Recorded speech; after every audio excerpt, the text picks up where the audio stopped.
इतिहास की दुनिया में आपका स्वागत। इतिहास दर्शन की चर्चा विषय है इतिहास और राजनीति विज्ञान के मध्य क्या संबंध है। मित्रों, ये जो शब्द है राजनीति और फिर इसके साथ एक शब्द और जुड़ गया विज्ञान।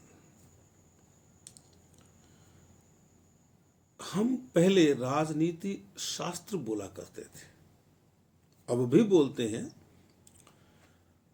और जब शास्त्र की बात करते हैं तो उसमें विज्ञान शामिल है। विज्ञान शब्द जोड़कर आपने राजनीति शास्त्र को सीमित कर दिया है, वैसे ही जैसे आपने समाज शास्त्र को समाज विज्ञान कहकर सीमित कर दिया है। यह क्यों हुआ, कैसे हो गया?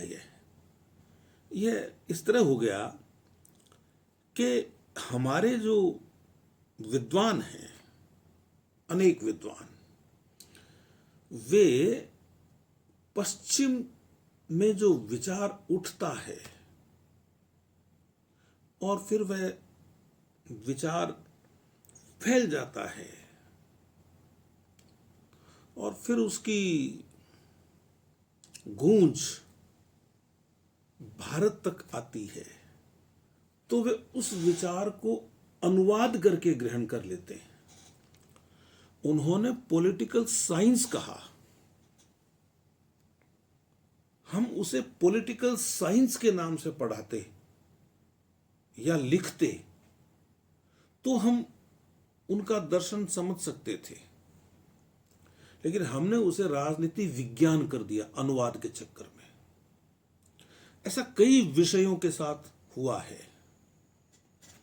कोई बड़ी बात नहीं होगी जब इतिहास को भी वे इतिहास विज्ञान कहने लगेंगे और हम उसको फिर हिस्ट्री साइंस के नाम से पढ़ेंगे। खैर, दुनिया में ज्ञान के संबंध में जहां भी प्रयोग होते हो, हम भारतवासी उनका हमेशा स्वागत करते हैं। ठीक है, हमने अनुवाद कर लिया राजनीति विज्ञान, लेकिन हम राजनीति को भी भारतीय संदर्भ में समझेंगे, भारतीय संस्कार में समझेंगे, और विज्ञान को भी भारतीय संदर्भ में समझेंगे, भारतीय संस्कार में समझेंगे, और इतिहास को भी भारतीय दृष्टिकोण से देखेंगे। उनके लिए इतिहास हिस्ट्री है, उनके लिए राजनीति पॉलिटिक्स है, उनके लिए समाज शास्त्र है वो सोशल साइंस है, सोशियोलॉजी को वो सोशल साइंस कहने लग गए। खैर, यह विषय नहीं है।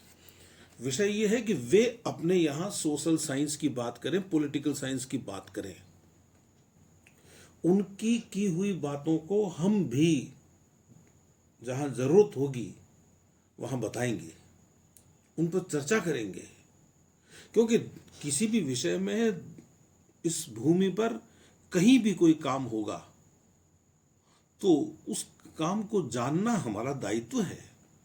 और हम भारत वाले तो जब वे कुछ गलती कर रहे होते हैं तो ठीक करने की कोशिश भी करते हैं। विश्वगुरु यूं ही नहीं कहा गया हमें,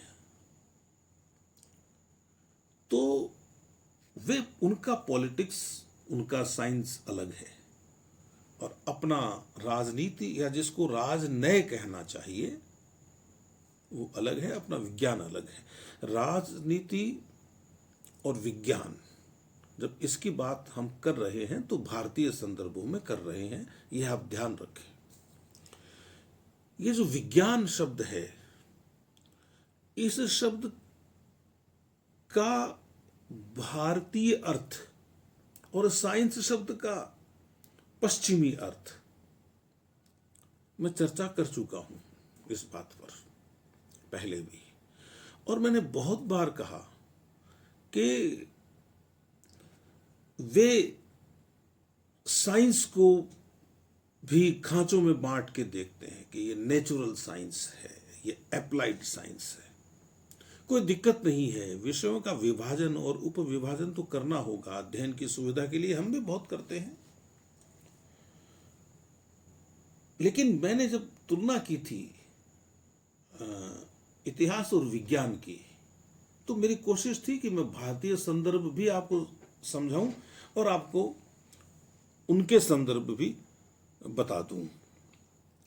तो जब हम विज्ञान की बात करते हैं या साइंस की बात, कई बार मिला के देखना पड़ता है शब्दों को, तो हम अधिकतर समय वे जिसे नेचुरल साइंस कहते हैं उसकी बात करते हैं।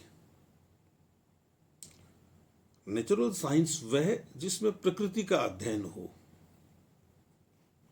और दूसरा एप्लाइड साइंस, अनुप्रयुक्त विज्ञान, जिस विज्ञान का आम आदमी की जिंदगी से संबंध हो, जैसा वे कहते हैं। जैसे उसमें फिजिक्स, केमिस्ट्री, बॉटनी, जूलॉजी ये विषय आ गए जो आम आदमी से जुड़े हुए हैं। लेकिन वे जब वनस्पति शास्त्र पढ़ते हैं तो क्या वनस्पति प्रकृति का हिस्सा नहीं है? या जब वे प्राणी शास्त्र पढ़ते हैं तब क्या वे जिन जीवों का अध्ययन करते हैं वे जीव प्रकृति के हिस्से नहीं है?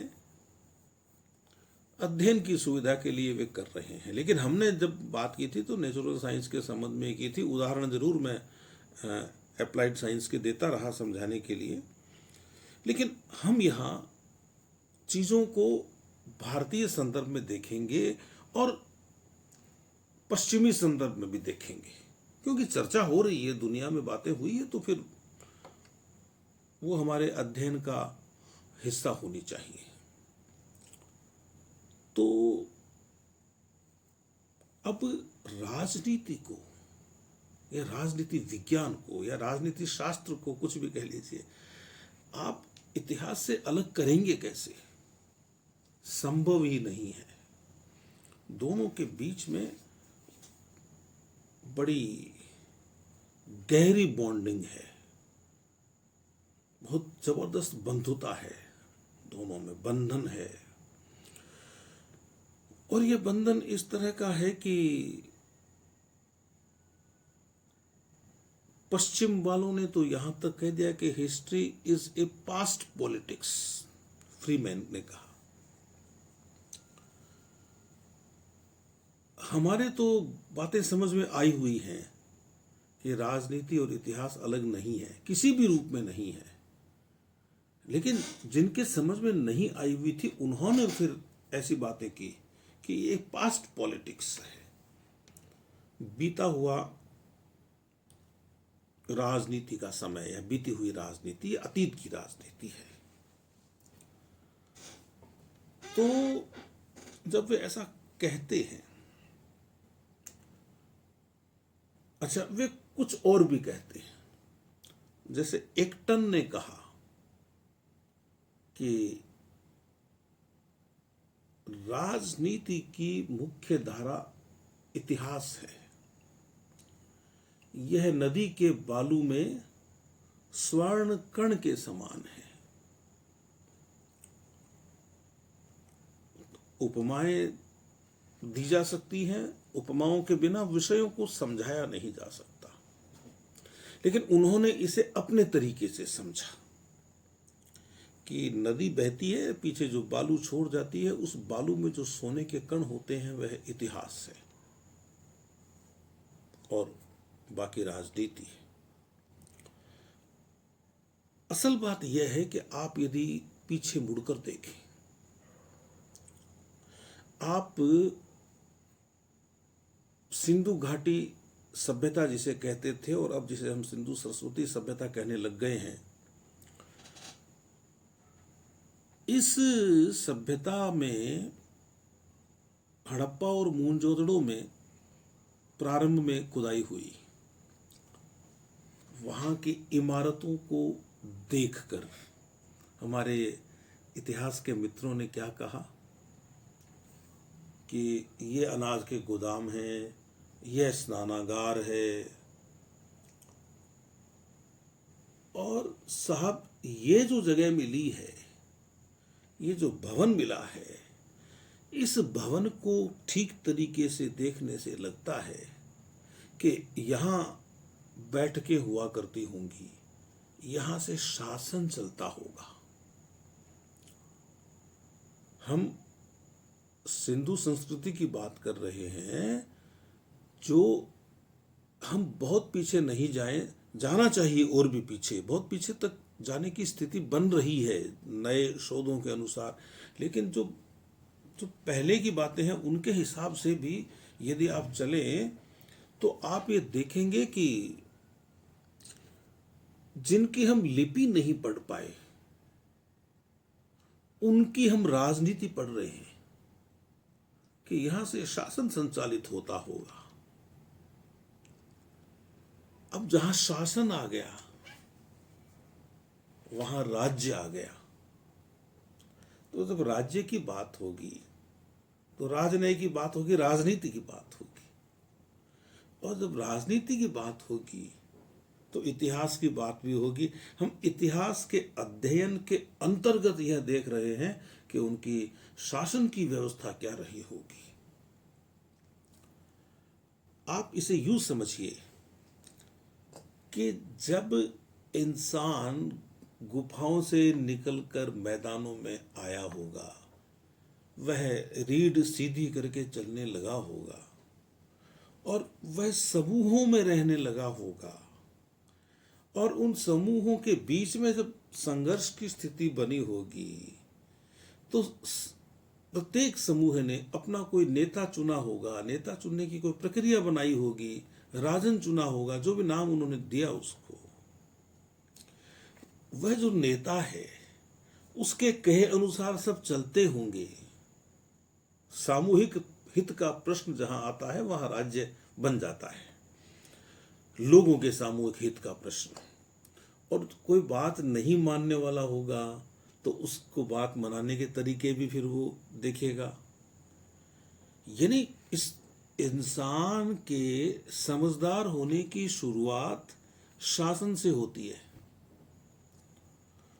और इसका अध्ययन इतिहास में होता है, क्योंकि हम अतीत के शासन की बात कर रहे हैं। जैसा कि अभी मैंने बताया, कैसे अलग करेंगे अपन राजनीति को इतिहास से? जड़ें एक हैं राजनीति और इतिहास की, अध्ययन की सुविधा के लिए कर सकते हैं। फिर आप वैदिक काल में आ जाइए, सभा, समिति, विदत, ये क्या है?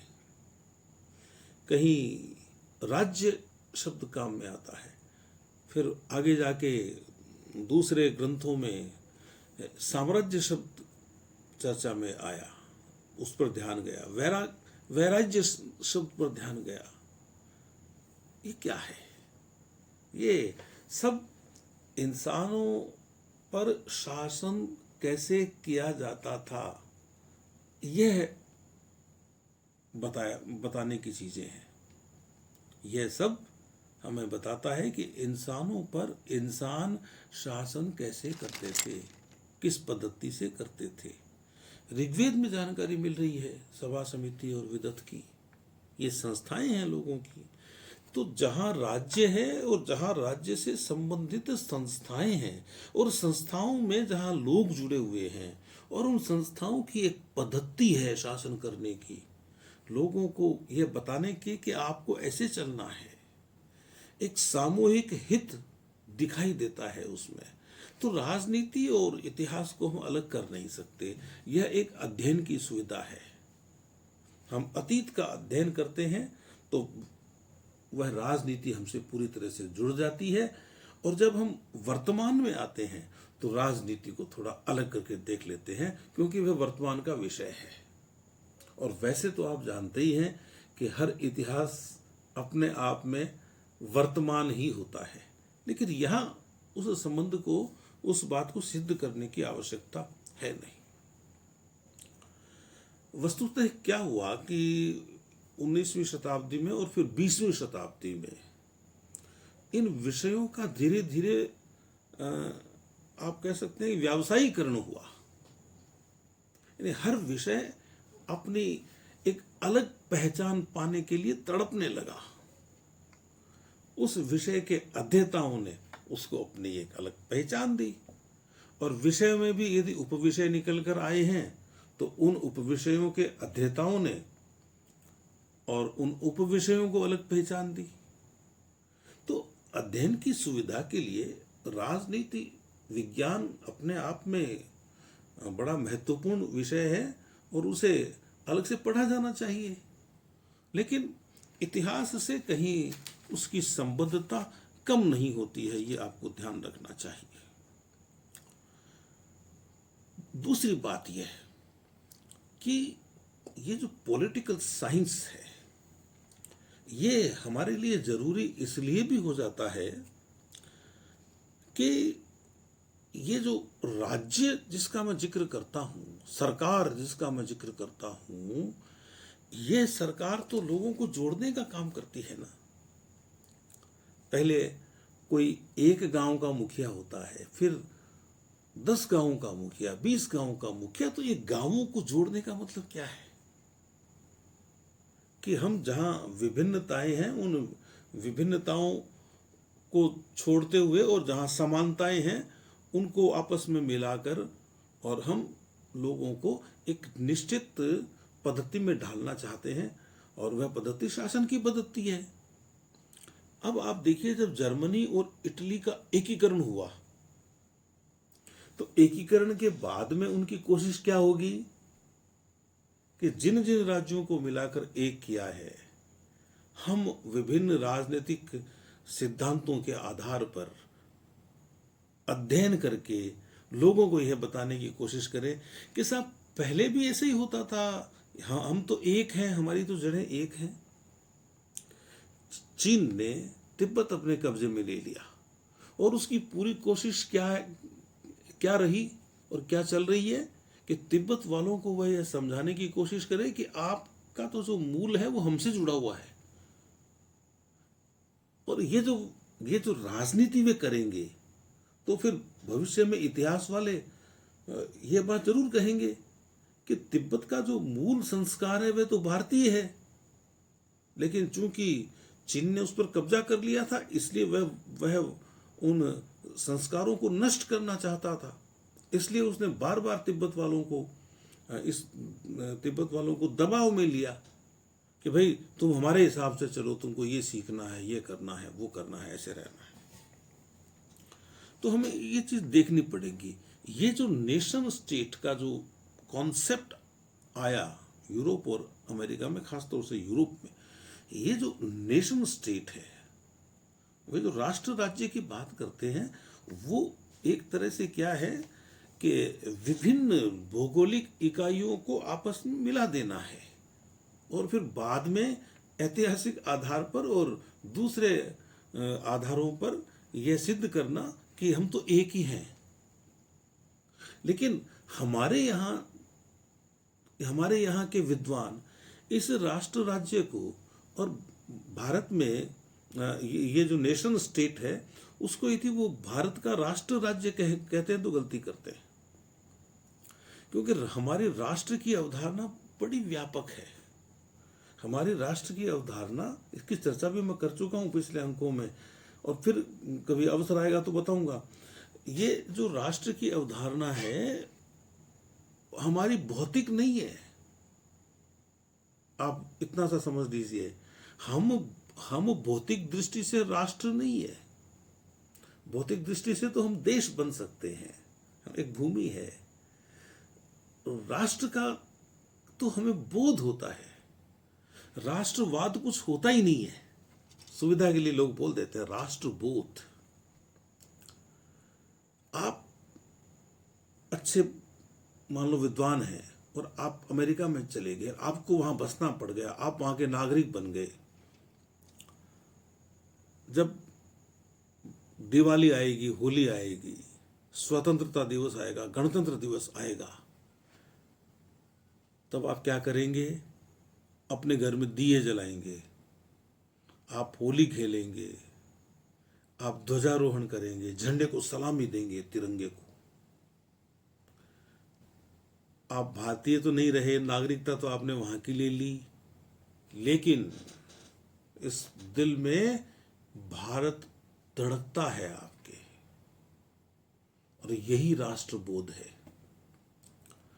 तो अलग अलग कर दीजिए, हम हमारे यहां पर ये जो राष्ट्रबोध है, यह जो अंतरधारा है, जो बहुत दूर तक बहती है, बहुत दूर तक, इस अंतरधारा ने यहां राज्य बनवाए, और उन राज्यों का हम अध्ययन करते हैं तो वह इतिहास से अपने आप ही जुड़ गया, निश्चित रूप से जुड़ गया। तो ये हमें देखना चाहिए कि चीजों को हम ऐसे समझें। और फिर अब ये जो नेशन स्टेट की अवधारणा है यूरोप और अमेरिका की, मैंने कहा कि इस अवधारणा की पुष्टि करने के लिए उन्होंने इतिहास लिखवाया। इटली के एकीकरण के बाद में यह लिखवाया गया कि जितने राज्य एकीकृत हुए हैं उनको एक समान स्तर पर लाकर और एक खांचे में फिट किया जाए, लोगों को यह विश्वास हो जाए कि हम एक हैं, खांचे में फिट किया जाए। और भारत में ऐसा कभी नहीं हुआ। भारत में राजनीतिक इकाइयां बनती रही और टूटती रही, लेकिन हमारे हृदय आपस में जुड़े रहे। वह एक अंडर करंट है, अंतरधारा है, वह पूरे देश में बहती रही।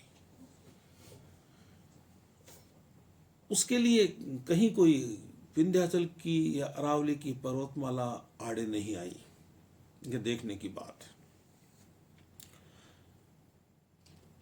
अब वह जो बोध है राष्ट्र का, उस बोध के चलते सुविधा के लिए विभिन्न प्रशासनिक इकाइयां, विभिन्न राज्य बने। राज्यों का बनना इतिहास का हिस्सा है। आप वेदों को देख लीजिए, आपको स्थान स्थान पर राजनीति की बातें मिलेंगी। यानी हम जिस अतीत को पढ़ते हैं उस अतीत में राजनीति कोई बहुत अलग है ही नहीं इतिहास से। आप स्मृतियां देख लीजिए, महाभारत देख लीजिए, रामायण देख लीजिए। महाभारत में स्थान स्थान पर राज्य के कर्तव्यों की बात कही गई है और लोगों के कर्तव्यों की बातें कही गई है, अधिकार और कर्तव्य की बात हुई है। ऐसा रामायण में भी हुआ है। आपको यदि रामायण पढ़ने में दिक्कत आती है, संस्कृत भाषा में है, तो उसका अनुवाद पढ़ लीजिए, सीख लीजिए संस्कृत। तुलसी जी को पढ़ लीजिए, तुलसीदास ने भी वही आदर्श बताया है हमें, राम राज्य का आदर्श। तो हम जब रामायण और महाभारत के काल को पढ़ेंगे तो फिर राजनीति पढ़ेंगे ना वहां की। हम कैसे भूल जाएंगे चीजों को। राम का घर छोड़ देना पिता के कहने से या पिता की इच्छा से राजनीति से कहां अलग है।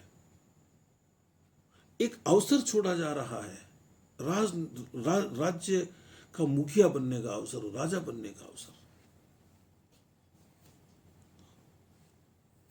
और कभी दो राजाओं के बीच संधि, कभी युद्ध। ये क्या है? राजनीति तो है। शासन करने की इंसान की प्रवृत्ति उसको नेता बना देती है। और जब यह नेतागिरी आगे बढ़ती है और इस आगे बढ़ी हुई नेतागिरी को हम वर्तमान में पढ़ते हैं, जो अतीत में हो चुका है उसको इसके संबंध में, तो फिर इतिहास से अलग कहाँ हुई चीजें। तो इतिहास में और इसमें एक जुड़ाव है। और यूरोपीय विद्वान भी कहते हैं, बहुत सारे यूरोपीय विद्वानों के उद्धरण हैं मेरे पास, लेकिन वो आप पढ़ेंगे तो आपको समझ में आ जाएगा। तो क्या है कि लिखवाया जाता है इतिहास, मैंने कहा ना, ये जो नेशन स्टेट की अवधारणा आई, और उसके पहले भी मैं कह रहा हूं कि भारतीय संदर्भ में क्या है कि यूरोप में मान लीजिए कि उन्होंने यूनिफिकेशन करके और एक नया राज्य बना लिया, तो वो क्या करेंगे, जब विभिन्न छोटे छोटे राज्यों को मिलाकर और एक राज्य की अवधारणा देंगे, तो वे क्या करेंगे, वे नस्ल को आधार बना लेंगे, वे भाषा को भी आधार बना लेंगे, और ये आधार बनाते हुए किसी राज्य के साथ तो नस्ल जोड़ देंगे, किसी राज्य के साथ भाषा जोड़ देंगे, किसी के साथ कुछ, किसी के साथ कुछ, और फिर वो एक राष्ट्र की बात करेंगे। हमारे यहां भी है तो ऐसा ही, लेकिन हमारे यहां जो आधार है वह आधार कब्जा करना नहीं है भूमि पर। हमारे यहां तो वेदों का आधार है। दो राजा लड़ रहे हैं और दोनों ही वेदों को मानने वाले हैं, तो ये थोड़ा सा देखना पड़ेगा चीजों को। अब आप मौर्य काल को लीजिए। अशोक ने जो पद्धति अपनाई धम्म की, आप उसका यदि ठीक तरह से अध्ययन करेंगे तो वह राजनीति है। उसके पहले जब चाणक्य अर्थशास्त्र लिखता है तो वह राजनीति शास्त्र की बात करता है। यानी एक समय था जब अर्थशास्त्र के भीतर राजनीति पढ़ाई जा रही है, 2300 साल पहले। इसका मतलब विभाजन बाद में अपन लोगों ने अपनी सुविधा से किया ना, या अंग्रेजों का किया हुआ माना, वो अलग बात है। तो राजनीति शास्त्र और इतिहास की विषय वस्तु में बहुत समानता है, और विभिन्न राजाओं ने जो पराक्रम दिखाया है उसको भी वो नोट करवाना चाहते हैं। उसने अकबर ने अबुल फजल से क्या लिखवाया, सरकारी इतिहास लिखवाया कि नहीं लिखवाया? क्यों लिखवाया? अकबरनामा क्यों लिखवाया? कि इसे भविष्य में पढ़ा जाएगा और दुनिया जानेगी भविष्य में कि अकबर एक ऐसा व्यक्ति हुआ था, एक ऐसा बादशाह हुआ था जिसने ये काम किए। तो हम वर्तमान में रहते हुए भविष्य की चिंता कर रहे हैं ना, तो ये एक सामान्य सी बात है, वो हमें ध्यान देनी चाहिए।